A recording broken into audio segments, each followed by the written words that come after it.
En tout cas, ça me fait plaisir de vous retrouver et j'aimerais bien partager avec vous un texte ce matin. Mais avant ça, pour l'introduire, simplement, à un moment, j'écoutais une émission de radio et il faisait le constat par rapport aux associations, souvent donc des associations caritatives ou qui gèrent un sujet particulier, une cause particulière. Il faisait le constat que souvent les personnes qui s'impliquaient ou qui mettaient sur place ce type d'association avaient été des personnes qui avaient été confrontées à ce type de difficultés, eux-mêmes ou par des membres de leur famille. Et nous voyons des personnes qui se lèvent pour défendre une cause, une maladie rare, puisque un des membres de leur famille, si ce n'est eux, ont souffert de cette maladie. Ils vont s'impliquer pour quelque chose qui les concerne, qui les a concernés directement. Il y avait un peu ce constat-là et j'ai trouvé ça très intéressant. Et ça correspond un peu au texte que nous allons lire ensemble. On va prendre nos Bibles, on va ouvrir en Philémon. Alors vous dites en Philémon, est-ce que c'est un des petits prophètes? Nous sommes dans le Nouveau Testament. Et on pourrait faire un quiz dans la Bible. Où se trouve Philémon? Hervé, pour Noël prochain. Hervé, où se trouve Philémon? Eh bien, nous sommes Colossiens 1, 2 Timothée, Tite. Et juste entre Tite et Hébreu, la petite page, c'est Philémon. Tu le savais? Merci. En tout cas, tu le sauras pour la prochaine fois. Non, c'est parfait. Et l'idée de ce passage-là, nous avons finalement, on va le lire ensemble, vous avez l'apôtre Paul qui interpelle Philémon.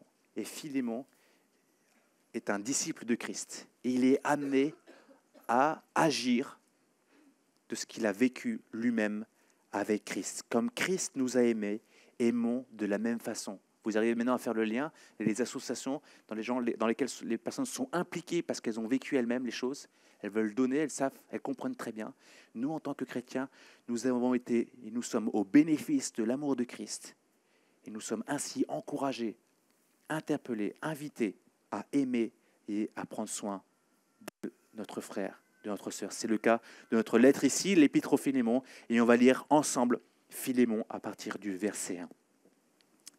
De la part de Paul, prisonnier de Jésus-Christ, et de la part du frère Timothée, à Philémon, notre bien-aimé collaborateur. À notre bien-aimé Aphia, à Archippe, notre compagnon de combat, et à l'Église qui se réunit dans ta maison. Que la grâce et la paix vous soient données de la part de Dieu notre Père et du Seigneur Jésus-Christ. Je dis constamment à mon Dieu toute ma reconnaissance en faisant de mention de toi dans mes prières, car j'entends parler de ta foi dans le Seigneur Jésus et de ton amour pour tous les saints. Je lui demande que ta participation à la foi soit efficace et fasse reconnaître tout le bien que nous accomplissons pour la cause de Christ. Nous éprouvons en effet beaucoup de reconnaissance et de réconfort au sujet de ton amour, car grâce à toi, frère, le cœur des saints a été tranquillisé. C'est pourquoi, bien que j'ai en Christ toute liberté de te prescrire ce qui convient, c'est au nom de l'amour que je préfère t'adresser une requête. Moi, Paul, qui suis un vieillard, et de plus maintenant un prisonnier de Jésus-Christ, je t'adresse cette requête à propos de mon enfant, celui qui est devenu mon fils en prison, Onésime. Autrefois, il t'a été inutile, mais maintenant il nous est bien utile à toi comme à moi. Je te le renvoie, et toi, accueille-le, lui qui est une partie de moi-même. J'aurais désiré le garder près de moi pour qu'il me serve à ta place pendant que je suis en prison pour l'Évangile. Mais je n'ai rien voulu faire sans ton avis, afin que ton bienfait ne paraisse pas forcé, mais qu'il soit volontaire. Peut-être a-t-il été séparé de toi pour un temps, afin que tu le retrouves pour toujours. Non plus comme un esclave, mais bien mieux encore, comme un frère bien-aimé. Il l'est particulièrement pour moi, et il le sera d'autant plus pour toi dans vos rapports humains et dans le Seigneur. Si donc tu me considères comme ton ami, accueille-le comme si c'était moi. Et s'il t'a fait du tort ou te doit quelque chose, mets-le sur mon compte. Moi, Paul, je l'écris de ma propre main, je te rembourserai, sans vouloir te rappeler aussi que tu as une dette envers moi, c'est toi-même. Oui, frère, rends-moi ce service dans le Seigneur, tranquillise mon cœur en Christ. C'est en comptant sur ton obéissance que je t'ai écrit, sachant que tu feras même plus que je ne demande. En même temps, prépare-moi un logement, car j'espère vous être rendu grâce à vos prières. Épaphras, mon compagnon de détention et en Jésus-Christ, te salue, ainsi que Marc, Aristarque, Démas et Luc, mes collaborateurs. Que la grâce de notre Seigneur Jésus-Christ soit avec votre esprit. Et jusque-là, c'était la parole de Dieu. Alors imaginons quelques instants notre cher ami Philémon. Moi, je ne sais pas pourquoi, je l'imaginais en train de prendre le thé avec sa femme paisiblement. Et il reçoit le courrier. Et il se réjouit, il regarde l'enveloppe, presque il regarderait comme nous des fois. Anaïs me dit, ah, on a reçu du courrier. Je dis, c'est qui? Et on regarde derrière. Ah, et là, c'est l'apôtre Paul. Mon cher ami, l'apôtre Paul, celui qui m'a partagé, qui m'a conduit à connaître Jésus-Christ, avec qui je peux me réjouir. Peut-être que Philémon devait suivre les nouvelles de Paul, il savait le parcours. Et peut-être il savait que Paul était déjà emprisonné pour la cause de l'Évangile. Il avait peut-être entendu tous les fruits manifestés dans la vie de l'apôtre. Alors il est heureux de pouvoir cette lettre qui s'adresse à lui premièrement, mais également à Archip, potentiellement sa femme, à son fils, à Aphia et Archip, et à l'église qui l'accueille chez lui. Et les premières lignes, quand il les lit, il les encourage. Voilà que l'apôtre Paul a entendu parler de sa foi, de son amour, et il est encouragé, il encourage Philémon à participer à la foi, à continuer de s'engager, parce que ce sera un témoignage qui est extraordinaire. Philémon est un homme investi. Il est heureux de lire. Mais je l'imagine bien volontiers s'étouffer lorsqu'il entend parler d'Onésime. Parce que là, c'est peut-être pas la même chose. Il y a quelque chose qui bloque, parce que voilà une histoire qui a certainement dû l'occuper et le préoccuper pendant tout un temps. Onésime, c'est un de ses serviteurs, c'est un de ses esclaves. À l'époque, l'esclavage était courant. Et cet esclave avait occasionné des dégâts avant de fuir, avant de partir, comme un voleur. Il avait fallu le remplacer et certainement rattraper le retard. Et la vie de famille en avait certainement été impactée. L'Église avait dû suivre cette histoire. J'imagine volontiers Philémon en groupe de maison. J'aimerais bien qu'on puisse prier pour Onésime, ce serviteur, afin qu'il puisse revenir et reprendre son travail. Je ne sais pas, j'imagine.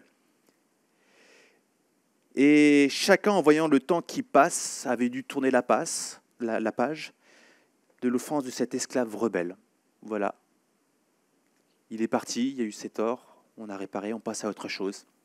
Et Onésime n'était plus qu'un mauvais souvenir jusqu'à ce que Paul écrive.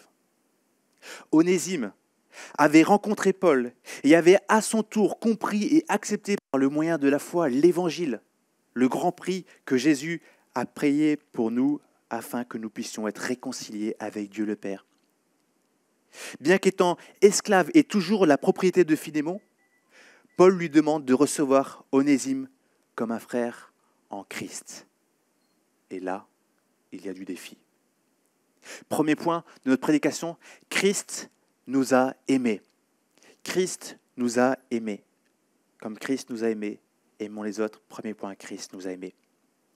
Onésime, qui était alors en fuite, il avait quitté son maître. En quelles circonstances, on ne sait pas trop. Eh bien, a rencontré l'apôtre Paul, qui est alors prisonnier. Et nous ne savons pas si cette rencontre avait été recherchée par Onésime. Est-ce qu'il avait eu le désir d'aller trouver Paul? Ou est-ce que par hasard, au fil des rencontres, eh bien, il se retrouve à côté d'un certain Paul? Concours de circonstances, mais bien entendu, la grâce de Dieu qui conduit, qui appelle les siens jusqu'à venir à l'endroit nécessaire pour entendre et comprendre l'Évangile. Onésime n'avait-il pas grandi dans un foyer chrétien? N'avait-il pas vu l'Église se réunir chez son maître? Et pourtant, c'est auprès de l'apôtre Paul qu'il va être confronté à l'Évangile et qu'il reconnaîtra la nécessité de recevoir. Dans sa quête de l'Évangile, de la liberté, Onésime a été confronté au témoignage du Dieu qui sait tout et qui juge. Sa culpabilité face à Dieu et aux hommes l'a conduit à reconnaître son péché. Son désir d'être son propre maître pour n'en faire qu'à sa tête l'avait continuellement opposé à Dieu. Confondu par sa propre condition, Onésime voit en la vie juste de Jésus, en son sacrifice à la croix, en sa résurrection, la bonté de Dieu. Et saisit la main tendue par Dieu, en reconnaissant par la foi que le sacrifice de Jésus est le plan nécessaire pour échapper à la condamnation et pour connaître la réconciliation avec Dieu. Uni par la foi en Jésus, Onésime le fugitif meurt. Il connaît une nouvelle naissance opérée par l'Esprit. le changement de son cœur de pierre par un cœur de chair. Onésime respire enfin, le voilà libre en Jésus-Christ, se sachant aimé, pardonné, uni avec Dieu, intégré à la famille de Dieu, vivant pour l'éternité, accompagné tous les jours de sa vie par l'Esprit de Dieu. Et sa vie prend radicalement un sens différent. Il voit les choses sous un autre œil. Son désir de faire toutes choses pour l'honneur de Dieu et de vivre en conformité à ce que Dieu veut se traduit concrètement auprès des services qu'il rend à son père spirituel, l'apôtre Paul, celui à qui il doit le témoignage de l'Évangile. Et c'est ce qu'atteste Paul dans cette lettre à Philémon. Il va même jouer avec le nom d'Onésime, qui signifie utile, pour mettre en évidence le changement opéré par Onésime. On voit ça au verset 10 et 11, lorsqu'il dit « Je t'adresse cette requête à propos de mon enfant, celui qui est devenu mon fils en présent Onésime. Autrefois, il t'a été inutile, mais maintenant, il nous est bien utile à toi, comme à moi. » Voilà, Onésime, transformé par la puissance de l'Évangile. Il est utile. Il agit maintenant pour la cause de l'Évangile. Et Philémon n'avait peut-être pas imaginé un tel virage dans cette situation. J'essaie d'imaginer quels pourraient être un peu les vis-à-vis dans nos vies. Imaginez la conversion et le retour repentant du camarade de classe qui vous a harcelé.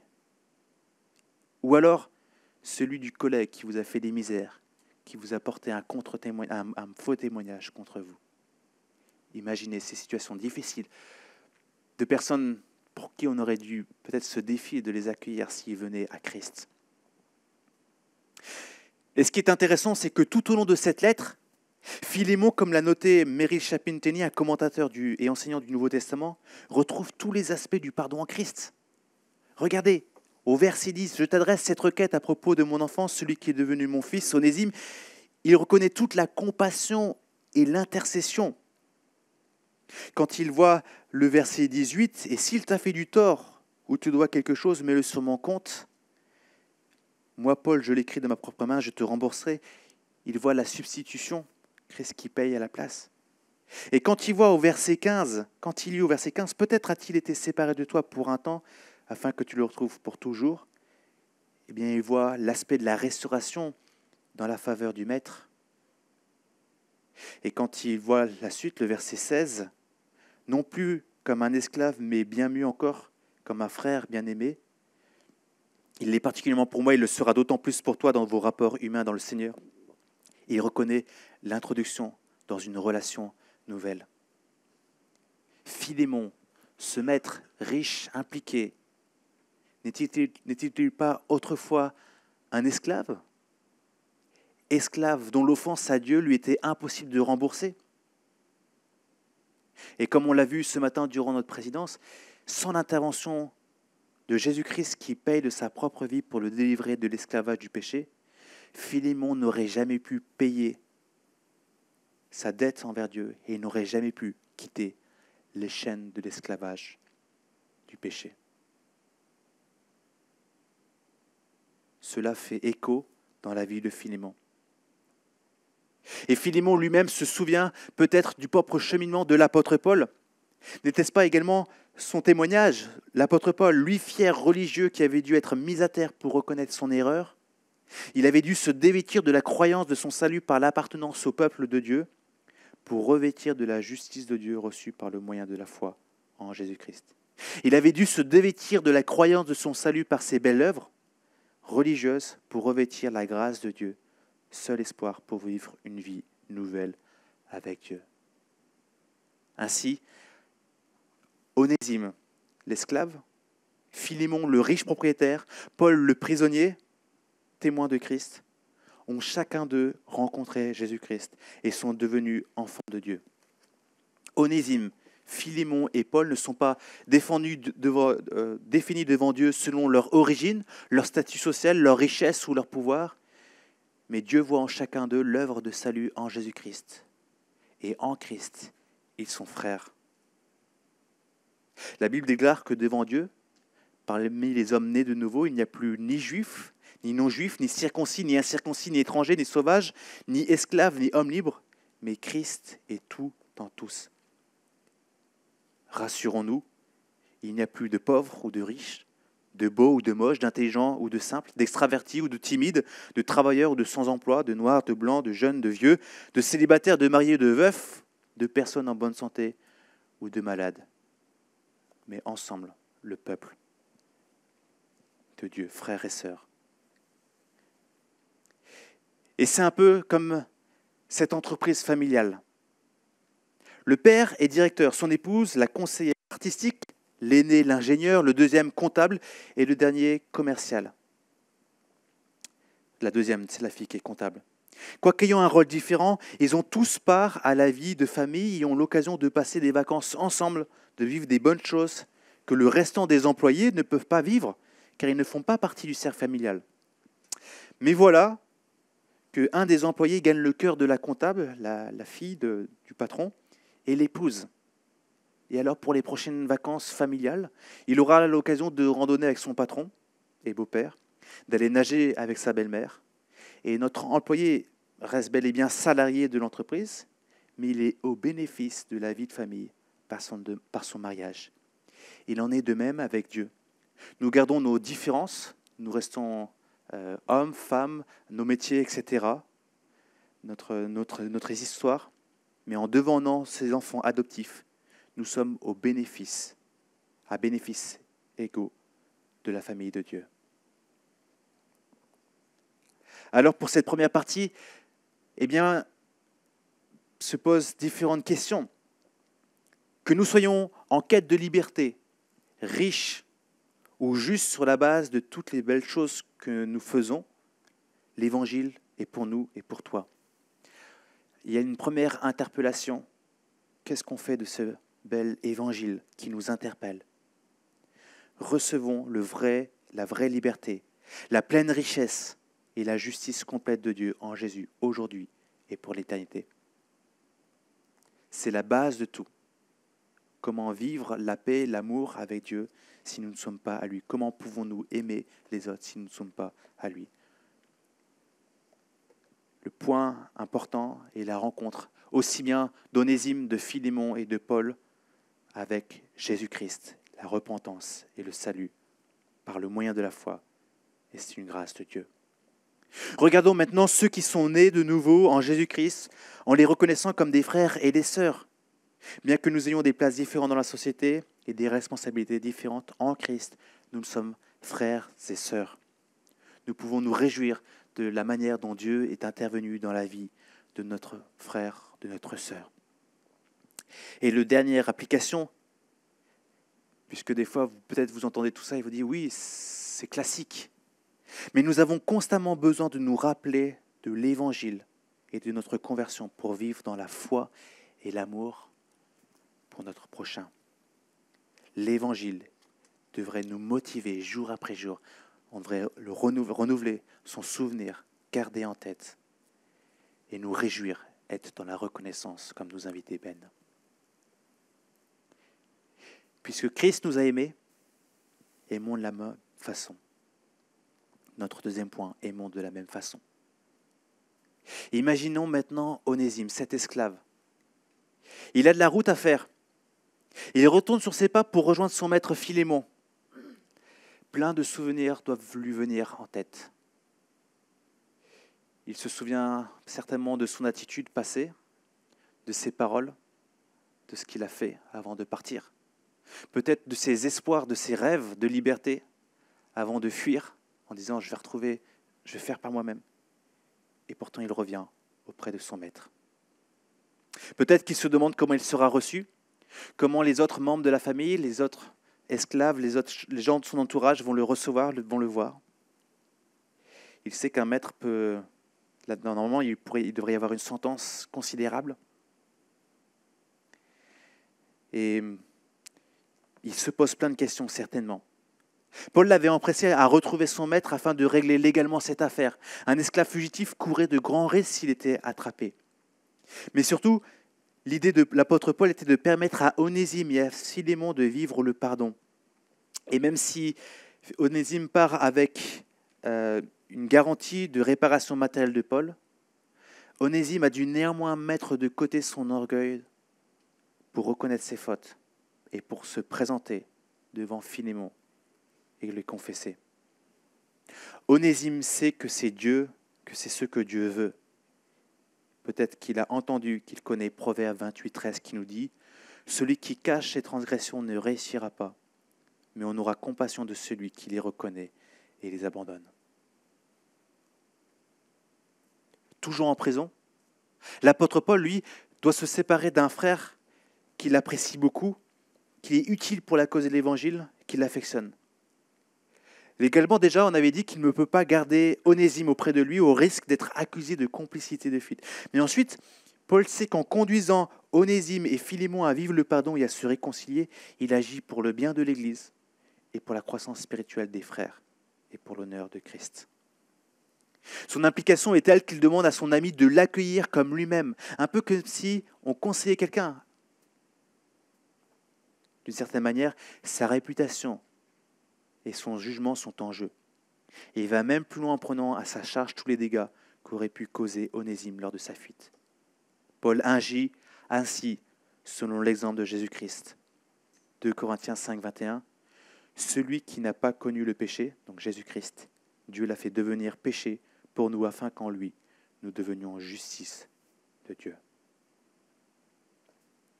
Onésime, Paul et Philémon maintenant. Philémon qui est reconnu, on l'a vu au début de notre passage, reconnu pour toute sa foi, son amour qu'il a pour les saints. Il accueille l'Église chez lui, il participe à l'avancée de l'Évangile. Et quand il voit tout ça, effectivement, il se souvient de l'œuvre de Jésus-Christ dans sa vie. Et il doit avoir en tête l'avertissement de Jésus-Christ en Matthieu 6, 14, 15. « Si vous pardonnez aux hommes leurs fautes, votre Père céleste vous pardonnera aussi. Mais si vous ne pardonnez pas aux hommes, votre Père ne vous pardonnera pas non plus. » Le pardon de Philémon ne doit pas se limiter simplement avec des paroles « ouais, c'est ça, pardon », mais doit s'accompagner d'un acte pratique, plein d'amour. Accueillir Onésime comme si c'était son ami Paul lui-même, de le recevoir non plus comme si c'était son esclave, mais comme si c'était son frère bien-aimé.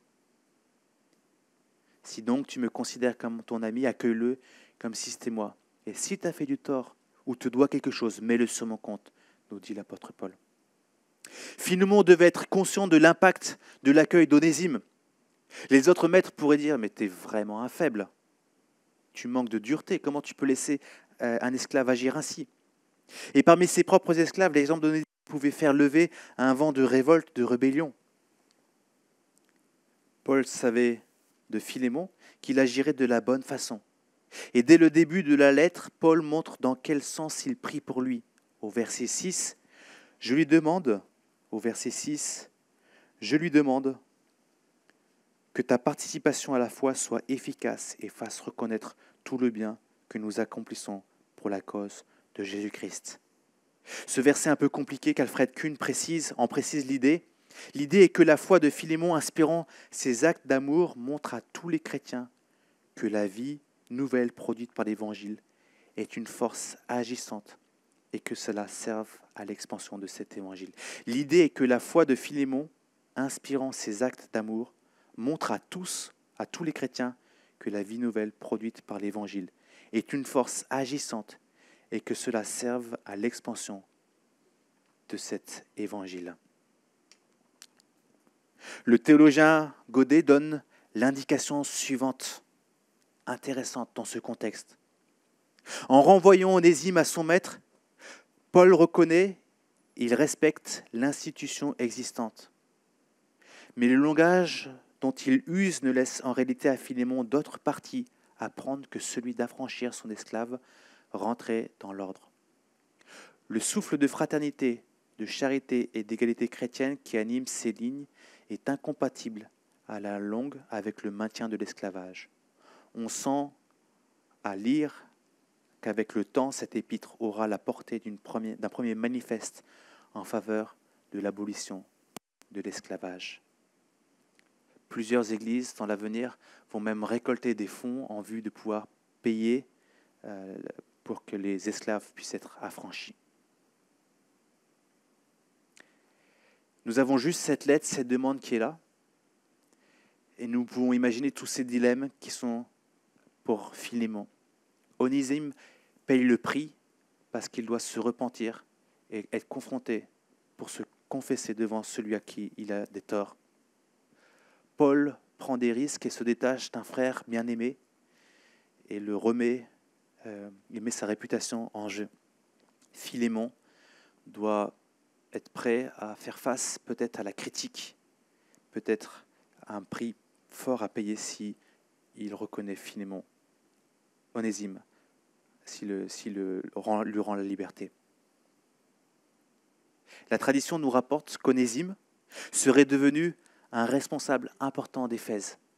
Il aurait donc gagné sa liberté, il se serait investi, il aurait été impliqué par la suite à Éphèse. Ce qui est intéressant quand on lit cet épître, je termine avec cette application de ce deuxième point. Paul adresse sa lettre premièrement à Philémon, mais également à l'Église. Ce n'est pas simplement une lettre privée, une carte postale qui vous serait envoyée à vous individuellement, mais c'est à toi et à toute l'Église qui est chez toi. Donc cette histoire n'est pas pour objectif de rester juste une chose à régler avec Philémon, mais elle déborde bien plus, parce qu'on voit que c'est toute la manifestation de l'Évangile dans la vie. Si Christ vous a aimé, aimez votre prochain. Si Christ vous a pardonné, pardonnez votre prochain. Prenez soin de votre prochain. En lisant cet épître, on pourrait peut-être se dire qu'on est chacun à la place de l'un ou de l'autre. Actuellement, je suis à la place d'Onésime. J'ai fait du mal à quelqu'un. Et je dois me confesser, demander pardon, me repentir de mon péché.